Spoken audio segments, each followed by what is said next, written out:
Making massive environments in any 3D software needs its own skill set, and those software sometimes needs to handle millions of polygons in a single scene. It's also take a long time to render. Artists have to use optimized workflows so they don't crash their software. After putting all of this effort, if you see your render is not standing out more than others, there's a concept you need to understand, and that's called art direction. Art direction is a process to put things together in a way that we can see in real-life nature composition. In this video, I will share you some guidelines that you could follow to make your own environment more impressive, and you would be able to achieve the visual depth in your renders.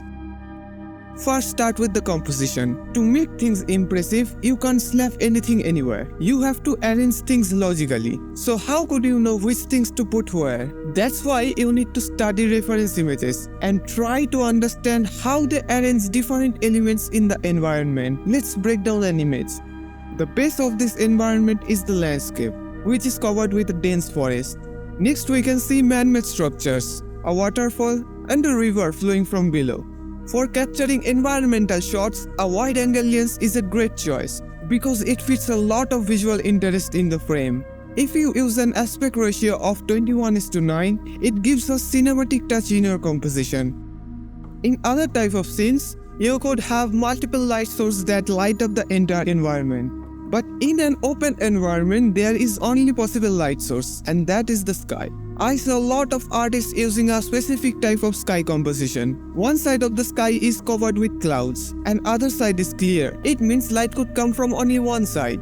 This sky composition also added a dramatic feel. I had such great timing that I clicked IRL picture of the sky, and I could use those as my sky composition.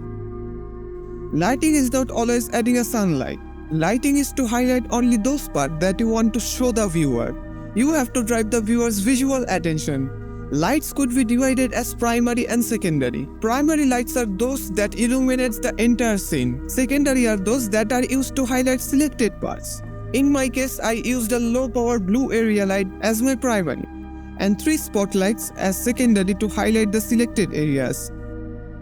The main reason why your environment does not seem as massive you wanted it to be, that's because of the sense of scale.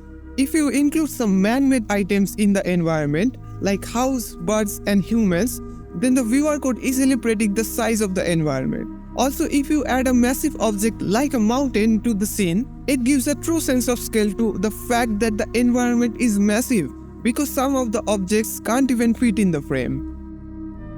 In real life, we know the visual distance by analyzing the atmosphere. If we see a landscape from a distance, it's gradually being covered by the atmosphere. Let's take an example. Beyond the foreground, it started to get more foggy, and the flowing smokes and clouds create the visual depth and help us to believe that the environment is really massive. Mood is the most important thing for any 3D artwork.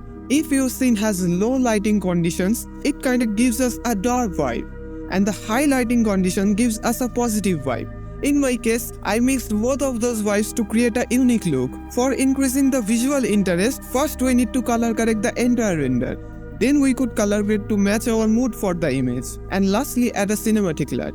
By following these concepts, you could add visual depth and clarity to your renders. And if you want a separate video on entire post-processing, comment down below and I will make it. I'm Boss, and I will catch up with you in the next one.